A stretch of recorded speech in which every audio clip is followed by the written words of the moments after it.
रहना होता है। हम मान लीजिए किसी अपने रिश्तेदार को, आपको तत्व ज्ञान हो गया, आप चाहते हो मेरा भाई भी मान जा, बहन भी मान जा, रिश्तेदार भी, घर वाले भी, या कोई और मित्र, या वैसे कोई राह चलता बात चल पड़े, तो उसके साथ आप खींचातानी नहीं कर सकते, उस पर दबाव नहीं दे सकते, उसको धमका डरा नहीं सकते, आप प्यार से ही समझा सकते हो। एक बार ना, दो बार, चाहे वो आपको बुरा भला भी कहे तो भी आपको अधीन रहना चाहिए, तभी आपकी बात का असर होगा। गीता जी अध्याय नंबर 3 के कुछ श्लोक आपको सुनाते हैं, क्योंकि ये 5 दिन का सत्संग सुनने को जिस पुण्यात्मा को मिला है वो बहुत पुण्यकर्मी है, क्योंकि इस काल के जाल में टाइम नहीं मिलता, किसी को फुर्सत नहीं है। और फिर जिस दिन ये बटन ऑफ कर देगा इस जिंदगी का काल, फिर सब न फुर्सत हो जाती है। यह बुद्धि हमारी पता नहीं कब खुलेगी, कितने दिन लगेंगे, इतना ज्ञान सुन के भी इंसान के पास समय नहीं है, फिर वो भक्ति कहाँ की करेगा। एक भक्त था, उसको पता चला, वो तत्वदर्शन, दूसरे एक भक्त को ज्ञान हुआ, वो सत्संग में आता था, तो उसको पता चल गया कि मनुष्य जीवन केवल परमात्मा प्राप्ति और भक्ति के लिए दिया है, और बाकी जो काम हम करते हैं वो तो हमने करना ही है, क्योंकि सत्संग, जो सही सत्संग होता है उसमें यही ज्ञान दिया जाता है कि अपना काम भी करो और भक्ति भी करो। लेकिन जैसे पुराने समय में आप देखिए, हमने भी देखा, हमारे से पहले और विशेष ऐसी ही व्यवस्था थी कि हम किसान लोग होते थे, वर्षा हो जाती तो खेती का काम प्रारंभ हो जाता था, वर्षा नहीं होती थी तो उस खेती को काट कूट कर अपने घर का रख लेते थे। जब जो खेती पहले तैयार हो चुकी उसको काट निकाल के अपना रख लेते थे, उसके बाद वर्षा हो जाती तो काम लग जाते थे, नहीं तो ऐसे ही बैठे रहते थे। पहले समय में क्या होता था कि बारात जाती थी और कहते 5-5, 6-6 रोटी खाना देते थे 6 टाइम का, तो 6 टाइम के खाने में, 5 टाइम के खाने में 3 दिन लग जाते, 1 दिन जाने में, 1 दिन आने में, 3 दिन डटने में, कह लागे 6 दिन, 5 दिन।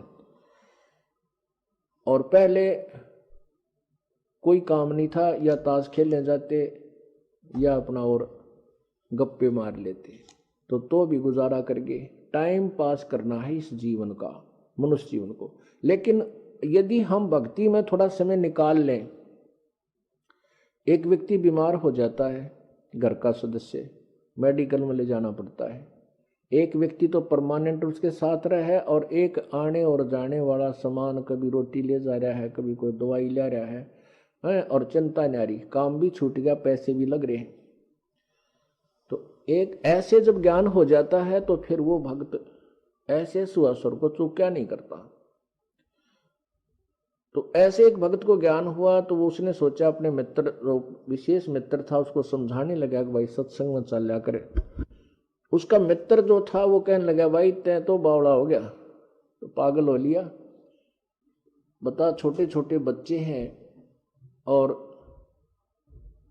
इनका पालन पोषण करना है, काम नहीं करेंगे तो कैसे काम चलेगा। वो भक्त कहता है कि काम तो करेंगे, और एक दिन में ना आ सकता, कम से कम रात ने तो चाल है, रात्रि में तो सुन ले सत्संग। रात्रि तो अपनी है, अपनी नींद में तो आप कटौती करके सत्संग सुन लेंगे, फिर आ जाएंगे सवेरे, ना टाइम को, ना फुर्सत को नहीं मेरे को।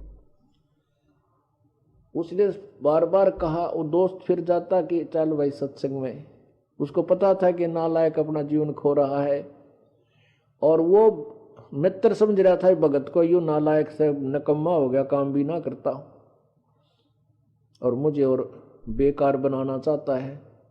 तो वो बार बार कहता, तो वो कहता मुझे फुर्सत नहीं भाई, मैं नहीं चलता, मुझे फुर्सत नहीं, मेरे पास समय नहीं, फुर्सत नहीं।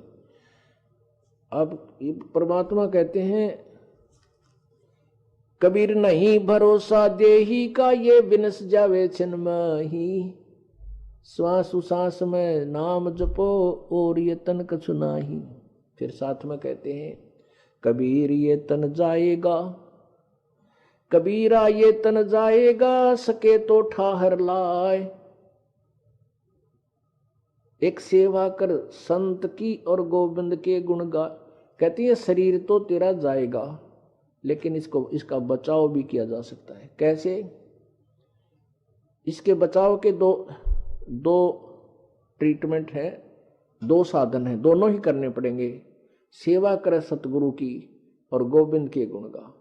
ठहर किसे कहते हैं? जैसे पुराने समय में हमने देखे जो वुडन बैटन और वुडन बीम से बने हुए मकानों की छत होती थी, जो लकड़ी की कड़ियों से, कड़ी होती हैं छोटी छोटी लंबे लंबे कड़ी होती थी, वो 3 इंच चौड़ी और 4 इंच मोटी, एक लंबी 8 10 10 12 12 फुट 9 9 फुट लंबी लकड़ी की, उनको बैटन अंग्रेजी में कहते हैं और कड़ी कहते हैं अपनी लोकल लैंग्वेज में।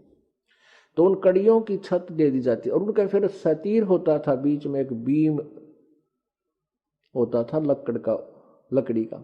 तो वो किसी प्रकार से उसमें कोई टूटने की शंका हो जाती, कोई उसके अंदर क्रैक आ जाता, त्रेड़ आ जाती, उसके नीचे एक बल्ली लगा दिया करते, मोटी लकड़ी की, नीचे ईंट आट अच्छी पत्थर वत्थर रख के और उसको अच्छी तरह फंसा देते थे उसमें, और वो मनमाना 20 तस ना टूटता फिर वो सतीर, और वो छत वो मकान जो का तो काम आ जाता। यदि उसके साथ नीचे वो ठहर ना लगाते तो वो टूट कर बर्बाद हो जाता। तो कहते हैं ये शरीर तो समय पर तेरा जाएगा, इसके लिए एक ठहर है, इसको बचाने का, इसको रोकने का एक तरीका है, पूर्ण संत की शरण में जाकर परमात्मा की भक्ति करनी चाहिए, जिससे तेरा जीवन भी बच जाएगा। जम जो राजा से डर मिटे कर्म के लेख, अदली असल कबीर हैं वो कुल के आमिद एक, कुल के सतगुरु एक। कहते हैं मासा घटे ना चल बध, विद न लिखे जो लेख, सच्चा सतगुरु मेट कर ऊपर मारे मेख। कि पूर्ण संत जो परमेश्वर कबीर जी का उपासक है, साधक है, नुमाइंदा है, वो आपके जीवन में वृद्धि भी कर सकता है। और जो भक्ति नहीं करते उनका जीवन उतना ही मिलेगा जितना उसके प्रारब्ध में लिखा है। तो एक दिन वो भाई मर गया, उसका मित्र जो सत्संग में नहीं आता था, उसका मित्र मर गया। तो मित्र के शोक प्रकट करने तो जाना ही था उसके। जब उसको उठाकर लेकर चले, सब बुरी तरह रो रहे हैं, उसके परिवार के सदस्य, वो छोटे छोटे बच्चे भी बिलख रहे हैं, पिताजी मर गए। अब सभी जा रहे हैं उसको शमशान घाट की तरफ लेकर के, कहते हैं राम नाम सत्य है, सत्य बोले गत है, सब ऐसे बोलते जा रहे हैं। और वो भगत जो उपदेशी था वो कहता है आज भाई को फुर्सत है, वो कहते हैं राम नाम सत्य है, सत्य बोलो गत है। और वो क्या कहता है कि आज भाई को पूरी फुर्सत है। एक दूसरा कहने लगा रे निकम्मे, आज तो ठीक बोल ले यू, आज दिन का चोट लगी है और देख के बुरा हाल हो रहा, तो मजाक क्यों करता है। वो भगत जो सत्संग में आता था वो कहता भाई और के बोलूं मैं भी, इसको मैंने बहुत समझाया, रे नालायक चल मेरे साथ में, ये तेरे ऊपर आपत्ति ना आवेगी। ये कहा करता बालक छोटे छोटे हैं भाई, नाश हो जाएगा, अरीब हो गया, नाश कर ले क्या करेगा, अब कर ले क्या करेगा ये।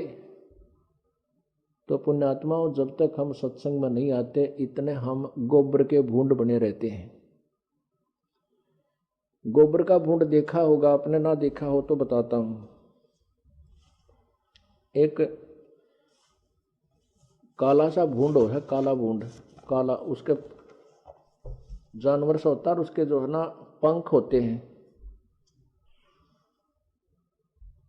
और वो क्या करता है,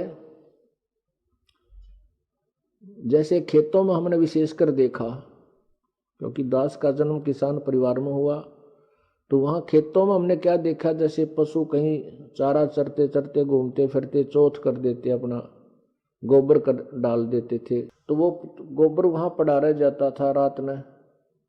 सुबह हम देखते थे तो उसमें से भूंड, ये काले भूंड होते हैं भंवरे जैसे, वो उस गोबर के ऊपर और रेता ला के, रेत मिट्टी, और उसकी गोली बना लेते थे, छोटी छोटी टेबलेट टाइप, गोल गोल गोल गोल, ये जो खुरमिया कैसी, और उसको अपने पंजों से ऐसे लुढ़का लुढ़का कर अपने अपने महल में ले जाते उस बिल में, और वो कभी उस गोली का ऊपर न आप गिर जाए, फिर उठ कर फिर धकाओ, फिर कुला करता, यानी इतनी प्रयत्न करके उस गोबर ने उठा उठा कर बिल में ठोक रहा है। कहीं उसको ये चिंता है कि कहीं यो गोबर खत्म ना हो जाए, फटाफट अपने घर में धर ले, अपने घर में रख ले इसने गोबर ने। तो ये जो आज माया पुजारी जीव हैं, जो धन इकट्ठा कर करके बैंक में धरे हैं, कि तो और सोना खरीद लिया, कि तो शेर खरीद लिए, भगवान भजना छोड़ दिया, फिर वह गोबर के भूंड बनाए जाते हैं, वो भूंड बनाए जाते हैं, और वो गोबर इकट्ठा करके ले, उनकी वृत्ति वही रहती है, लूट ले फटाफट कर दे, गोबर कम हो जाए, और उसको न भर ले अपने घर में। फिर क्या होता है कि कई एक तो हमने देखा, वो ऐसे ऊपर तले गिरते उड़ते, उस इतनी बड्डी को छोटा बनाओ, कौन बेईमान होया करें, अच्छा बड्डा गोला बनाकर उसमें दुकान ले जाओ, कभी ऊपर के गिर, और पशु के पैर के नीचे रास्ते ही मार कर मर जाते हैं।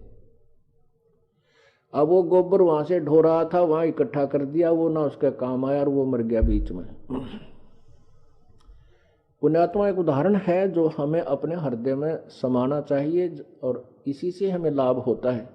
भले ये एग्जाम्पल्स हैं, परंतु हमारे लिए बहुत काम की चीज़ हैं। इस अज्ञान अंधेरे को हटाने के लिए ये बहुत काम आवेंगे। एक भंवरा था, भंवरा प्रतिदिन बाग में जाता था, महक आनंद लेता था।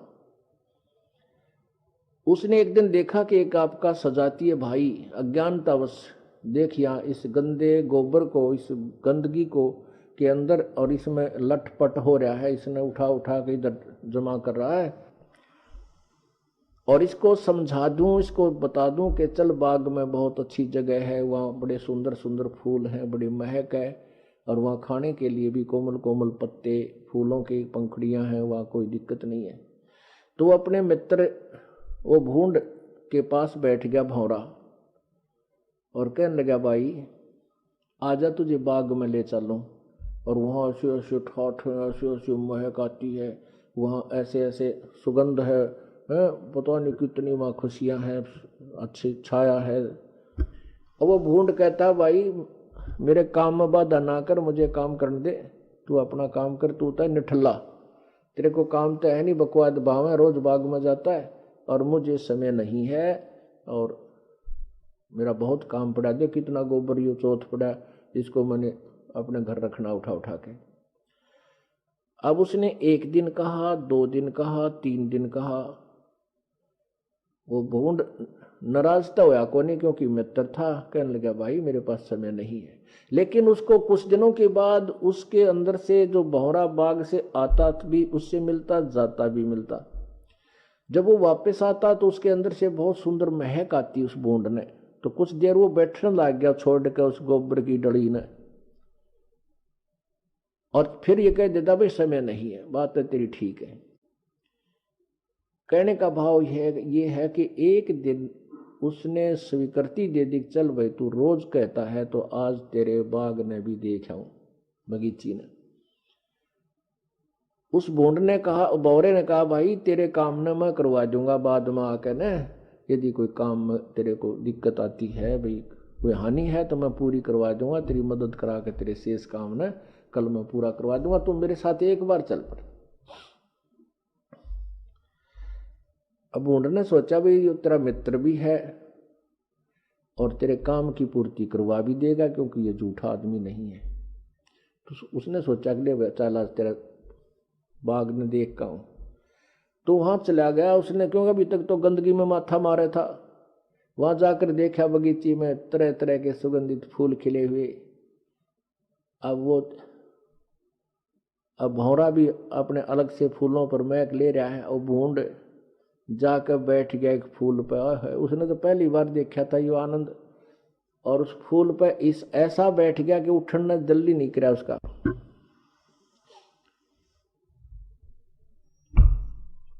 तो क्या हुआ कि शाम के समय वो फूल बंद हो गया, लेकिन वो भूंड नहीं उठा।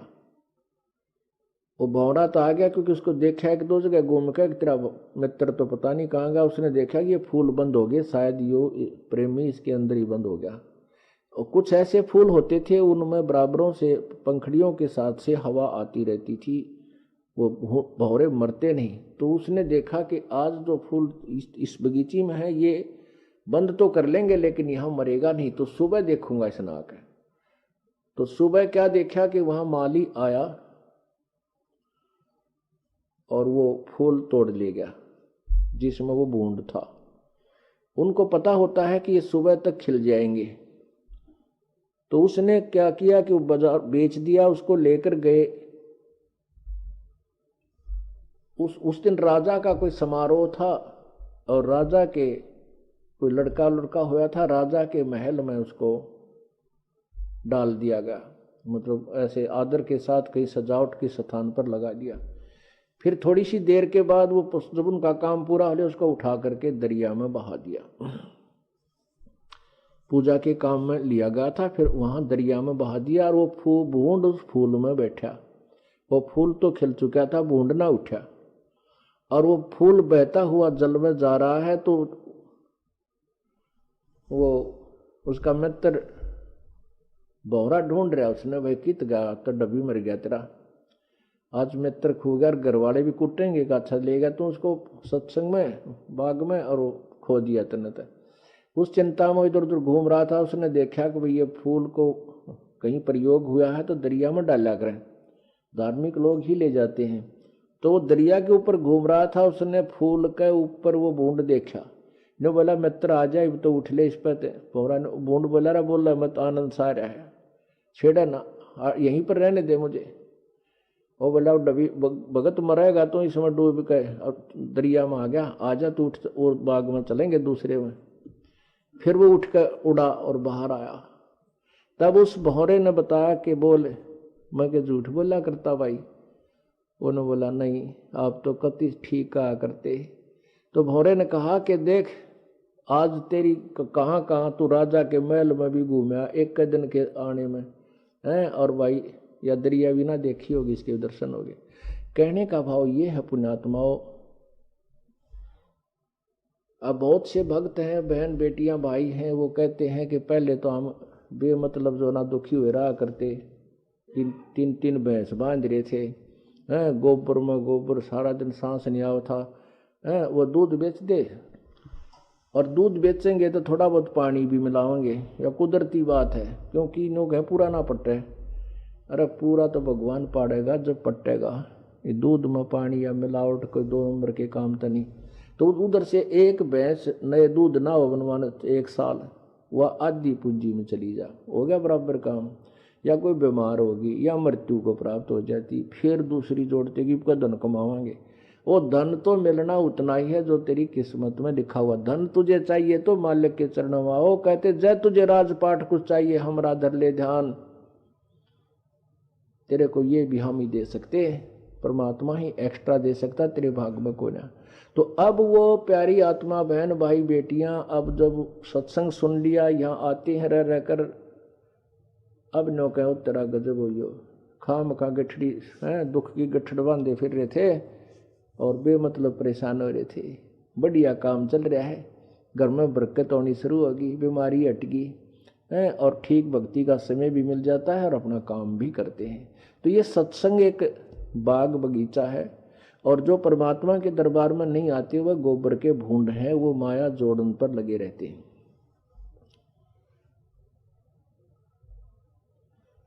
राम नाम कड़ुआ लगे, राम नाम कड़ुआ लगे, ये मीठे लगे दाम, द्विधा में दोनों गए भाई, माया मिली ना राम। क्या बताते हैं परमात्मा कि राम नाम तो इन्हें अच्छा नहीं लगता, और ये माया का दाम यानी पैसे इनको अच्छे लगते हैं, मीठे लगे, और द्विधा में दोनों गए, माया मिली न राम।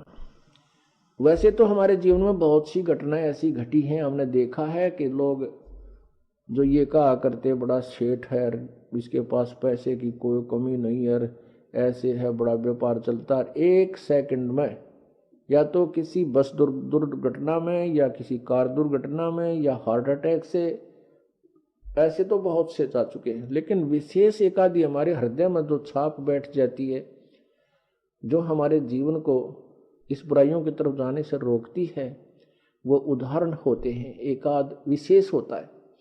ये दास जब गुरुदेव शरीर छोड़ के थे हमारे,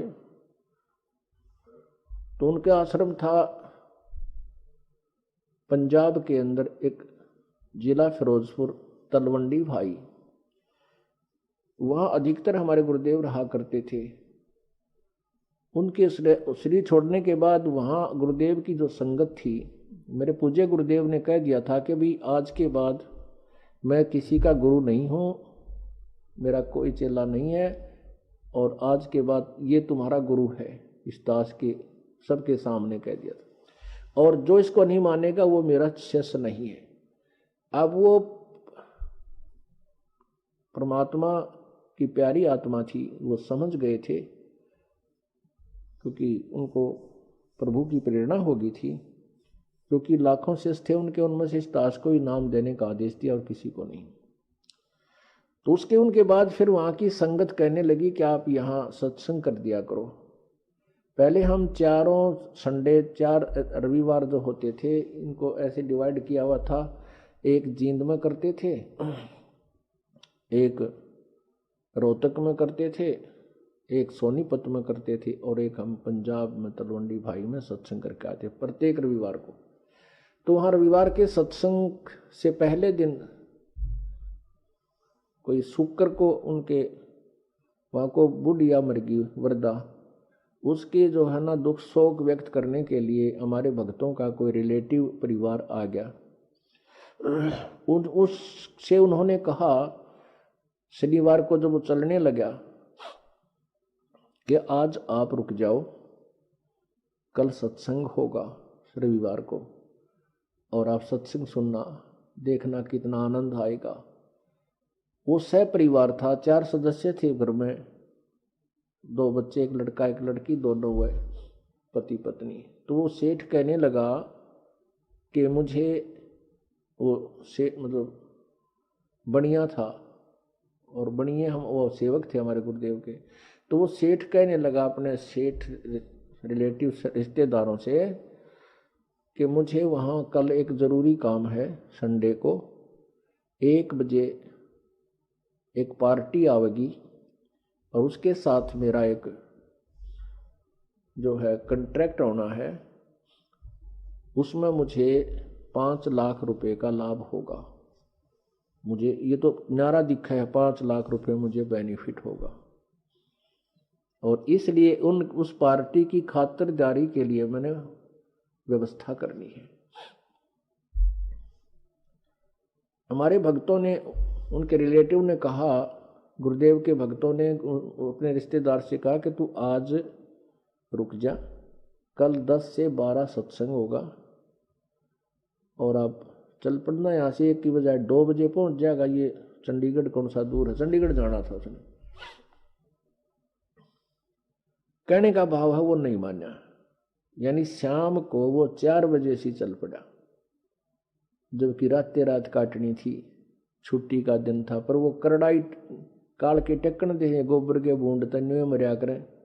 तो वहां से वो चल पड़ा, अंबाला के पास आ लिया। जब एक बजरी से भरा हुआ ट्रक बजरी तक वो खड़ा था, और उसके पिछले पहिए डिफेक्टिव थे, उसका जैक ला रखा था और पहिए निकाल रखे थे। मारुति कार थी, उनकी अपनी है, वो खुद ड्राइव कर रहा था, फुल स्पीड में चल रहा था। कि मन में सोच रहा होगा इतने पैसे होंगे, नो बनाऊंगा, तड़के भाज ले फटाफट। तो उसने वह उनकी गाड़ी जो है उस ट्रक के नीचे ऐसी स्पीड में जा लगी, इतनी स्पीड से लगी कि वो जैक हट गया, और बजरी का वो पूरा ट्रक, लोडी ट्रक उस मारुति कार पर आ पड़ा। पहले तो टकराने तो मर जाता आदमी, रहा खाया जो शेष बच भी जाता कोई, वो बजरी का ट्रक पूरा टिक गया। और चारों के चारों वहीं खत्म। ये दास रविवार को गया तो तब उनको पता चला, तब बता रहे थे कि जी देख आप सही कह रहे हो, मैं नहीं कह रहा, ये भगवान कह रहे हैं, परमात्मा की अमरवाणी कह रही, मैं तो उनका ढंडोरची हूँ, मैं तो आपकी तरफ उनका संदेश भेज रहा हूँ, ये सत्य है, ना मानेंगे उनकी बिरान माटी भी सत्य है। तो यहां परमात्मा कहते हैं कि सर पर धर ले, चाट ले उन 5 लाख के लाभ ने। अरे नालायक कुछ भक्ति करता, एक रात वहां रुक जाता, भगवान के सत्संग सुनता, या करड़ाई टल जाती। और कहाँ भाग कर जाना था उस पार्टी ने, उनने भी तो गर्ज हो है, तुझे 5 लाख का फायदा, वो 20 लाख का ठाऊंगे तेरे ते, तब तुझे 5 लाख देंगे, तो वो भी तो आपकी तरफ इंतजार कर सकते थे। इसलिए परमात्मा कहते हैं राम नाम कड़ुआ लागे, ये मीठे लागे दाम, दुविधा में दोनों गए, भाई माया मिली ना राम। माया तो मिलनी है को नहीं, माया तो तेरे साथ चलनी ही नहीं, और राम तेरे साथ रहेगा। और जो धर्म पुण्य आप करोगे वो ही आपका होगा, वह माया भी वही आपकी होगी जो आप पुण्य में लगा चुके हो।